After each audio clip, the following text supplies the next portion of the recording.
ዩቲዩብ ቻናል ቤተሰቦቼ እንዴት ናችሁ? እንዴት ከረማችሁ? እኔ ደህና ነኝ አልሐምዱሊላህ። ዛሬ ተበልቶ የማይጠገብ ልክ እንደምታዩት ማሻአላ ውበቱን አይታችሁታል። ውስጡም እንደዛው ነው። በጣም የሚያምርና የሚጣፍጥ የዶናት አሰራር ነው ይዤላችሁ የመጣሁት። እንደምታዩት መግቢያው ላይ ይሁት ማሻአላ። እኔ በኑቴላ ነበረ እንትን ያልኩት።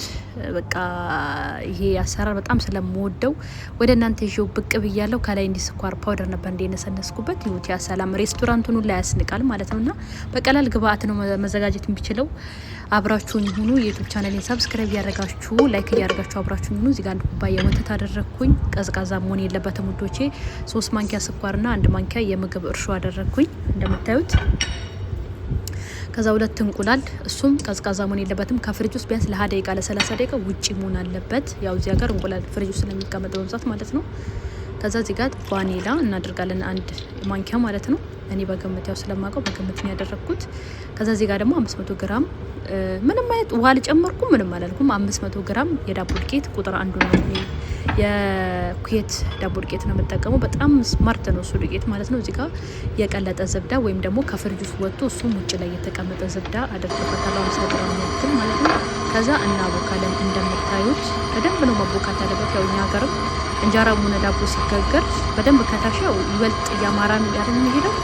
ይሄም ደግሞ እንደዚህ ነው ነገሮች ስንሰራ በደንብ ነው መታሸት ያለባችሁ። ከቻላ እንዲህ ማብካት ከሌላችሁ በእጃችሁ አጥባችሁ ጓንት መልበስ ካለባችሁ፣ ከሌለባችሁ በእጃችሁ በደንብ አድርጋችሁ ነው ማሸት ያለባችሁ። ሽቶች እንደዚህ በደንብ እናቦካለን እንደምታዩት። እናንተ ግን ለምሮ ግን ዩቲዩብን ሰብስክራይብ ማታረጉልኝ ባላን ይሄን የመሰለ ነገር እየሰራው በዛ ላይ መዳን ቤት ታውቃላችሁ በጣም ያስቸግራል ቪዲዮ ለመቀረጽ። ግን ያው ሁሉ መስዋዕት እያከፈልኩኝ ቪዲዮ እየሰራኝ አታባረታቱም። ሰውን አረተው ግድ ይላችሁ ሀገሬ ልጆች።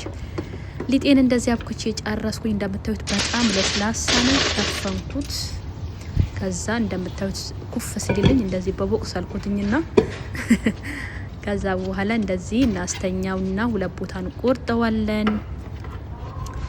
ከዛ በኋላ ላይክ አድርጉ ደግሞ ወዶቼ እሺ። የሚሰራ ሰው አባረታቱ። ከዛ በዚች በብርጭቋ እንደዚህ ክብ ክብ እያደረግን እንዲቀርጽ እናወጣላታለን ማለት ነው። እንደምታዩት እንደዚህ በጣም በቀላል መንገድ እንደዚህ ቅርጽ እናወጣላታለን። ያው ወረቀት ዝብዳ ላይ ነው ያደረኩት የነበረው። እንደዚህ በጣም ቀላል ነው። በነገራችን ላይ ምግብ ሰርታችሁ ማታውቁ ልጆች ራሱ ብትሰሩት ለመጀመሪያ ጊዜ እንኳን ብትሰሩት ይሳካል። እኔ ሙሉ ኃላፊነቱን ወስዳለሁ ሹዶቼና እንደዚህ እንደምታዩት እንደዚህ እናደርጋለን ማለት ነው። ከዛ በኋላ እንዲ ክብ ክብ እያደረግን ቅርጻችንን እናወጣለን። ያው እንደዚህ እንትን ስትሉትልም ከስር ክፍተት እንዳይኖረው እሺ። በኋላ ሲጠበስ ቅርጽ ያበላሽባችኋል። ጥንቃቄ አድርጉ። እንደዚህ ቅርጽ እያወጣን ወደ መጨረስ አካባቢ እየደረስን ነው። ሀሳብ አስተያየታችሁን ደግሞ ኮሜንት ላይ አስቀምጡልኝ። መስተካከል የምትፈልጉት ነገር ካለ እንዲሰራላችሁ የምትፈልጉት ምግብ ካለ አስተያየታችሁን አስቀምጡልኝ። ከዛ በኋላ እዚህ ጋር እንደዚህ አድርጌ ጨረስኩኝ። ከዛ ቢያንስ ለአንድ 20 ደቂቃ እንተዋለን ኩፍ እስኪልልን። ዘይታችን ሲግል ደግሞ እንደዚህ እናስገባዋለን። በጣም እንትን ማለት የለበትም፣ መጋል የለበትም። ዘይቱ ይለበለብባችኋል ሹዶቼ። በጣም በመካከለኛ ሙቀት ነው መጠበስ ያለበት። እንደምታዩት ይሁት ማሻአላህ። ከስር ወረቀት ዝብዳ ገብቶ ተቃጠለብኝ። እንደዚህ እንደምታዩት እንጠብሳለን። እንደምታዩት ያ ሰላም ማሻአላህ። ይሁት እንዴት እንደሚያምር በዚህ መልኩ ሞክሩት ውዶቼ። በጣም ቀላልና በዛ ላይ በጣም ጣፋጭ የሆነ ዶናት ነው። እንዲሁም ደግሞ ኢትዮጵያ ላይ ሆናችሁ ደግሞ የምትከታተሉ ሰዎች ደግሞ በቀላል ግብአት ነው የሚሰራው። እንቁላል፣ ቫኒላ እኛ ጋር አለ ሞልቷል ሁሉም ነገር።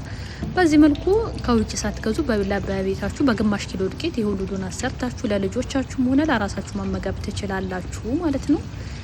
እና እንደምታዩት እንዲህ እየጠበስኩኝ ነው። መካከለኛ ሙቀት መሆን አለበት፣ ያለበለዚያ ይለበልብና ውስጡ ሊጥ ይሆንባችኋል። እሺ ዶቼ በመካከለኛ ሙቀት መሆን አለበት።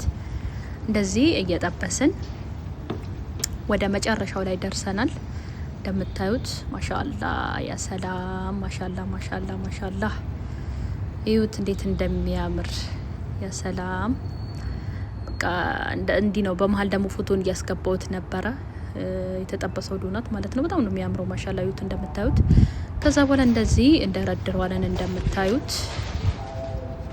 ከዛ በኋላ ድርድር እናደርገውና የትንሽ ከስር ትንሽዬ እንደማቃጠል ነገር ነበር፣ ግን ያው ምንም አይልም። ስኳራችን እንዲነስነስ እናደርግበታለን። እናንተ ከፈለጋችሁ አለማድረግም ትችላላችሁ፣ ግን ያው ዶናት ሲባል በጣም ጣፋጭ ነገር ስለሆነ እንዲህ በስኳር ምናምን በቸኮሌት ነገር ነው የሚሰራው። እኔ ኑተላን የተጠቀምኩት መሀል ላይ እሱን አደረግኩኝ ማለት ነው። እንደምታዩት መግቢያው ላይ እንዳያችሁ ስለተከታተላችሁኝ አመሰግናለሁ።